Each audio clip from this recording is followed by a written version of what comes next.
कुआं ठाकुर का, पानी ठाकुर का, खेत खलियान ठाकुर के, गली मोहल्ले ठाकुर के, फिर अपने क्या गांव, शहर, देश क्या है हम लोगों का। राजस्थान विधानसभा बजट सत्र में ठाकुर का कुआं कविता पढ़ने वाले कांग्रेस विधायक हरीश चौधरी इस वक्त सोशल मीडिया पर ट्रेंड कर रहे हैं। इस कविता के जरिए उन्होंने सदन में भजनलाल सरकार पर हमला बोलते हुए कहा था कि बजट में सब कुछ ठाकुरों के लिए है, हमारा कुछ नहीं है। इस बयान के बाद विधानसभा में जबरदस्त हंगामा हुआ था, लेकिन ये मामला यही नहीं थमा। हरीश चौधरी द्वारा सदन में दिए गए बयान पर राजपूत समाज ने नाराजगी जाहिर की है। आज 19 जुलाई को जयपुर में कांग्रेस के सीनियर नेता हरीश चौधरी द्वारा सदन में राजपूत समाज पर की गई टिप्पणी को लेकर श्री राजपूत करनी सेना के राष्ट्रीय अध्यक्ष प्रताप सिंह कालवी ने एक प्रेस वार्ता का आयोजन किया, जिसमें उन्होंने कहा कि ऐसा कोई नेता नहीं है जो राजपूतों पर टिप्पणी किए बगैर विधानसभा लोकसभा पहुंचा हो। नेताओं के पास एक ही सीढ़ी है जिसके माध्यम से विधानसभा और लोकसभा पहुंचा जा सकता है। हरीश चौधरी के बयान की राजपूत समाज कड़ी निंदा करता है और सभी पार्टियों को चेतावनी देता है कि अगर इस तरह से राजपूत समाज को लेकर टिप्पणियां होती रहेंगी तो राजपूत समाज द्वारा उग्र आंदोलन किया जाएगा। नहीं, बहुत ही निंदनीय है। देखो, विधानसभा का आखिरी दिन है, तो या तो वो भी कोई मौका ढूंढ रहे हैं। अभी गुजरात में वो रूपाला जी वे वो गाली दे के फेमस हो गए। आज हर कोई राजपूत को, हर जाति का, उनके आज भारत को आज़ाद हुए 75 साल में हैं, उनका ये काम है कि हमारा जो देश का शोषण किया राजपूतों ने किया है, इनको गाली दो, हमारे जातियों को साथ में खड़ा करो और हमको आगे बढ़ाओ। ये दिन में तो गाली देते हैं हमारे समाज को, मंच पे और विधानसभा और लोकसभा भी इन्होंने नहीं छोड़ी, और शाम को इन्हीं के साथ बैठ के खाने पीने का प्रोग्राम रखते हैं। देखो, ऐसा कोई नेता नहीं है जो राजपूतों को बिना गाली दिए हुए विधानसभा और लोकसभा पहुंच गया हो। इनके पास एक ही सीढ़ी है कि राजपूत समाज और क्षत्रिय समाज को गाली दो और अपना जाति को उनके पक्ष में करो और अपना रास्ता ढूंढो विधानसभा और लोकसभा का। और इनको विधानसभा भी इन्होंने नहीं छोड़ा, जो गरिमापूर्ण जगह है वहाँ भी इन्होंने कविताएं बोलने का, चाहे लोकसभा हो या विधानसभा हो, वो काम किया है। इनको इतना ही शौक आ रहा है तो इनको कोठे पे जाना चाहिए और अपने शौक पूरे करने चाहिए। ये जनता का इनको जिम्मेवारी लेके और जनता की इनको पागल बना के इनको यहाँ विधानसभा लोकसभा में और जनता की अगुवाई नहीं करनी चाहिए। ये मंच पे सुबह तो राजपूतों को गाली देते हैं और शाम को बना बना कह के उन्हीं के साथ बैठ कर खाने पीने की व्यवस्था करते हैं, शाम को उन्हीं के काम करते हैं, अपने जातियों को पागल बना रहे हैं। इनको एक ही जाति मिली हुई है 1957 से लेके राजपूतों को टारगेट करना, चाहे कोई पार्टी हो या कोई जाति हो या कोई भी पिछड़े वर्ग की जाति हो, उनका यही काम है राजपूत को गाली दो और ऊपर सीढ़ी चढ़ो। चाहे गुजरात का मामला हो, दिल्ली का मामला हो, उत्तर प्रदेश का मामला हो, बिहार का हो, झारखंड का हो, राजस्थान का हो। और इन्होंने तो अभी आपने कुछ टाइम देखा होगा ठाकुर पे कविता चली लोकसभा में, तो विधानसभा लोकसभा भी ये नहीं छोड़ रहे। तो मेरा तो यही कहना है कि इनको कोठे पे जाके अपने शौक पूरे करने चाहिए। और जनता को तो इन्होंने नाच गाने का नचाते हैं, ये कुछ भी जातियाँ टिप्पणियाँ करके जनता को नचाएंगे और विधानसभा लोकसभा को इन्होंने कोठा बना रखा है। नहीं तो ये खामियाजा तो देखो इन्होंने भुगता ही है। राजपूत जाति और कुछ जनरल जातियाँ, ब्राह्मण हो गए और हो गए, इन्हीं का योगदान है आज बीजेपी को खड़ा करने का। और आज उन्हीं को इन्होंने गाली भी सुनने को मिल रही है हमें विधानसभा लोकसभा इलेक्शन में। हमको दरकिनार भी इन्होंने किया है सीटों में, और ये खामियाजा इन्होंने आज भुगता है। इन्होंने इलेक्शन में 2023 राजस्थान में भी देखा और 24 में भी इन्होंने देखा। हर घर में देखो बर्तन तो बचते हैं, लेकिन दुर्भाग्यपूर्ण की बात है कि वो लड़ाई बाजार में आ गई। हमारे ऐसा कोई ठिकाना नहीं है जिसमें दोनों भाई लड़े नहीं हों, लेकिन उस लड़ाई का लोग राजनीतिक फ़ायदा लेकर उसमें फूट डालने का काम करते हैं। और आज हमारे कालवी परिवार को 2 पीढ़ी लगी कालवी का नाम बनाने में। जैसे अंबानी एक नाम बनाए, टाटा एक नाम बनाए, तो उन नामों को बनाने में पीढ़ियाँ लगती है, तो कालवी का नाम जानने में भी पीढ़ियाँ लगी है।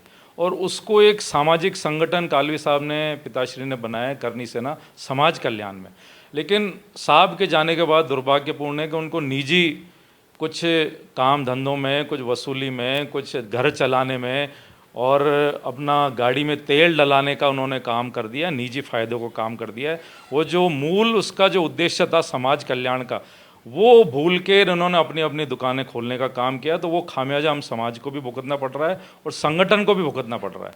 तो इसका एक हम राजस्थान भर का एक दौरा करने वाले हैं, कि जो हमको ये गालियां सुनने को मिल रही विधानसभा लोकसभा में, इन राजनेताओं के ऊपर कुछ काम करें और इस राजपूत करणी सेना को जो मूल उद्देश्य था हमारा कालवी साहब का, उस विचारधारा पे, उस पटरी पे हम वापस कैसे लेके आएँ।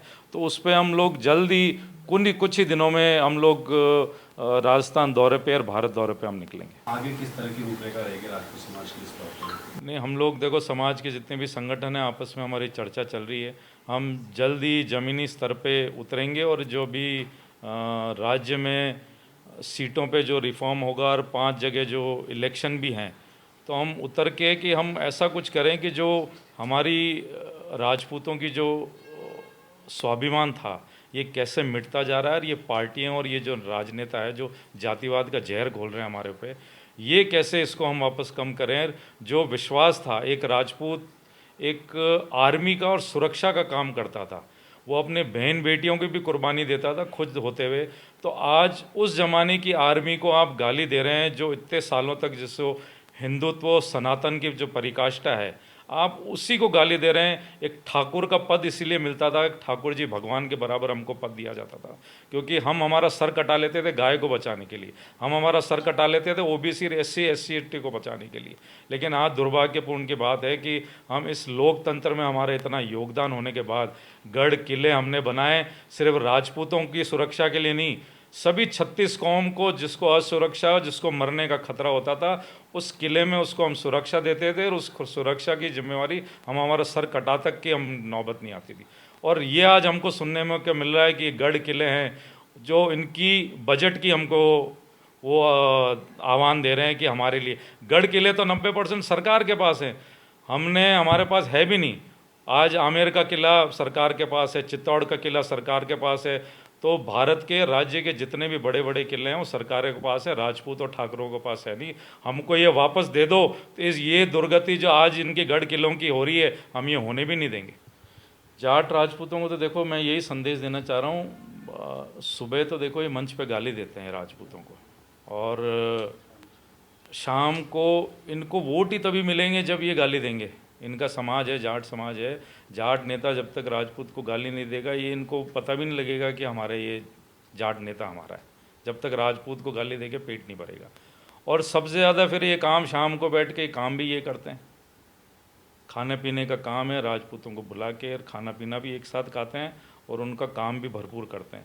तो ऊपरी स्तर पे अपने समाज को ही पागल बना रहे हैं। तो आँख से पट्टी जाट समाज अपनी उतारे और देखें इन राजनेताओं का काम, देखे जो भाई गाली देते हुए का काम कर रहा है और सुबह दे रहा है और शाम को उनके साथ थाली में बैठ के खाना भी खा रहा है। तो इस समाज को ही, आपके जाट समाज को ही धोखा दे रहा है, आपकी आंखों में धूल झोंक रहा है। आपको बता दें कि बजट अभिभाषण पर बोलते हुए पूर्व मंत्री और बायौती से विधायक हरीश चौधरी ने कहा कि इसमें सिर्फ राजा रजवाड़ों की बात की गई है, गरीब लोगों के लिए बजट में कुछ नहीं है। हरीश इसके बाद ओम प्रकाश वाल्मीकि की ठाकुर का कुआं कविता पढ़ने लगे। चूल्हा मिट्टी का, मिट्टी तालाब की, तालाब ठाकुर की। भूख रोटी की, रोटी बाजरे की, बाजरा खेत का, खेत ठाकुर का।